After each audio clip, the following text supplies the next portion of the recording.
આજે આપણે મેથીના થેપલા અને બટેટાનું શાક વઘારશું.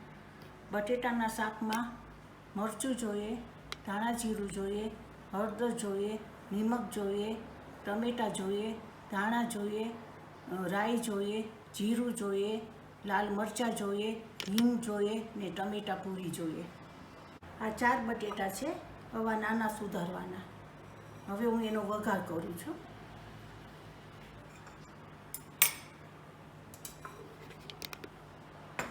ગેસ ઓન કરું છું.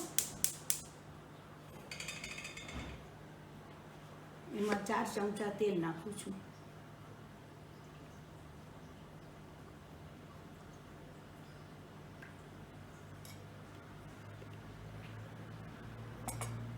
પછી રાઈ નાખું છું 1 ચમચી.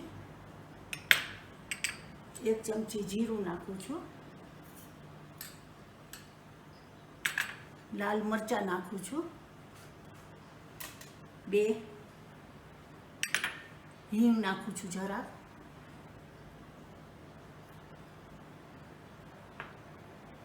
આ વઘાર થાય એટલે હું બટેટા નાખું છું.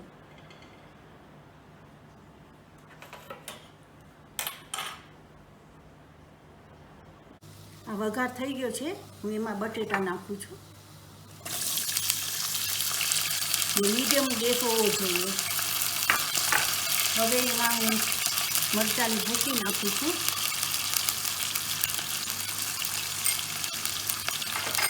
ધાણા જીરું નાખું છું.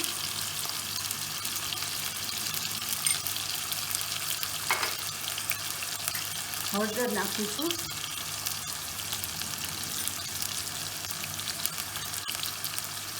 નિમક નાખું છું.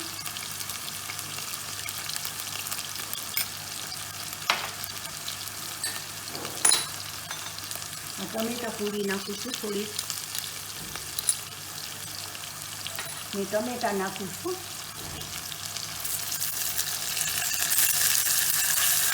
પછી હલાવવાનું.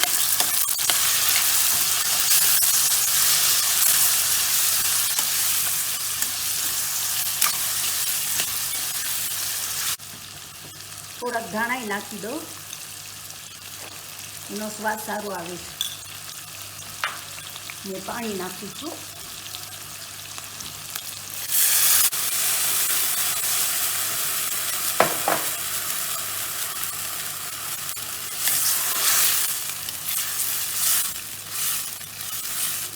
હવે કુકર બંધ કરી દઉં છું.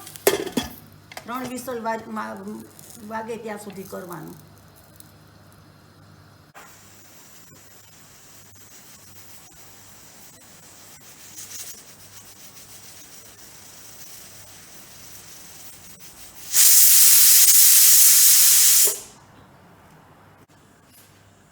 વિસલ 3 થઈ ગઈ છે, પછી 5 મિનિટ રહેવા દેવાનું કુકરમાં.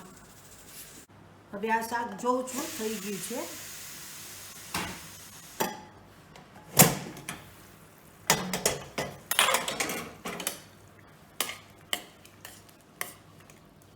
આ શાક થઈ ગયું છે. આવો રસો રાખવો જોઈએ.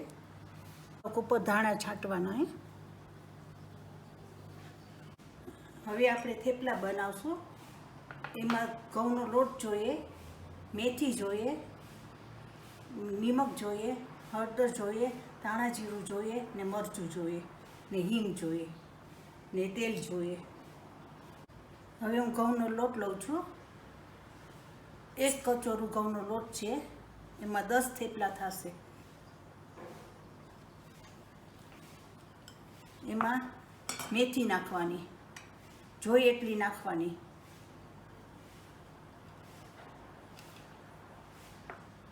એમાં મરચું નાખવાનું,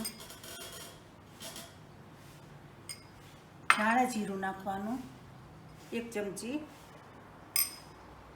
હળદર નાખવાની 1 ચમચી, હિંગ જરાક નાખવાની ને તેલ 2 ચમચા નાખવાના.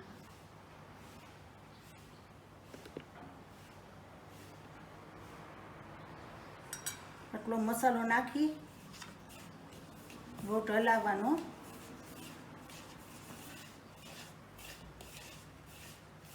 સરખું હલાવાઈ જાય એટલે પાણી નાખવાનું,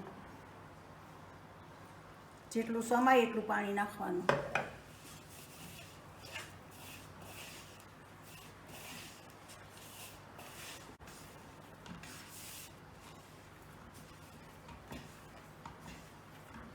આવો લોટ બાંધવાનો રોટલી જેવો.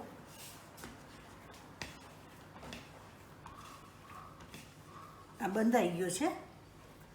હવે હું ગોળણા કરીશ.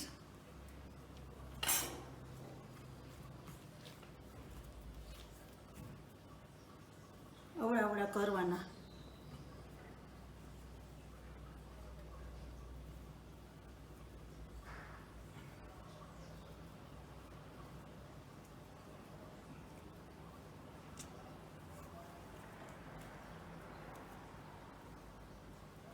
હવે હું થેપલા વણીશ.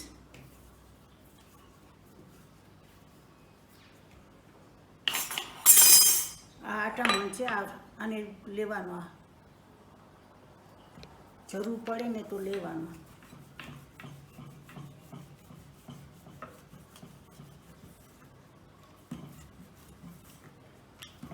એકદમ પાતળા વણવાના.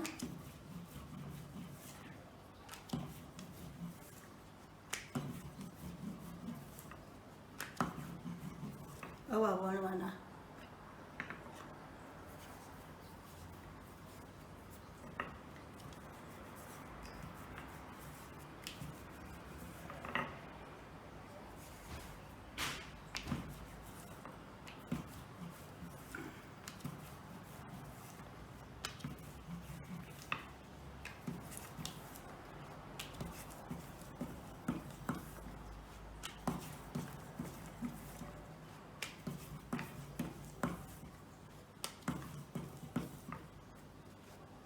હું ગેસ ઓન કરું છું ને બહુ ફાસ્ટ નહીં રાખવાનો, મીડિયમ રાખવાનો.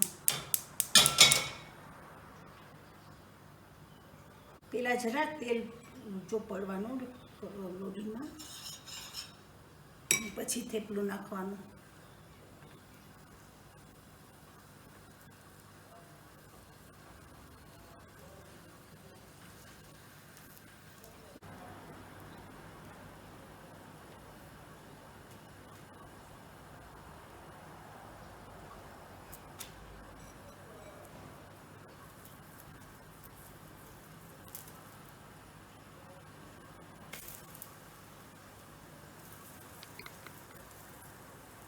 એમાં તેલ બહુ ના જોઈએ.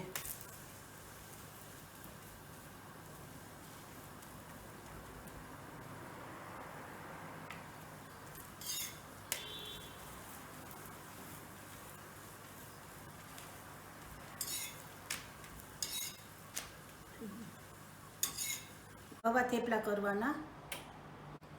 આ શાક રાખું છું અહીંયા ને આ થેપલા.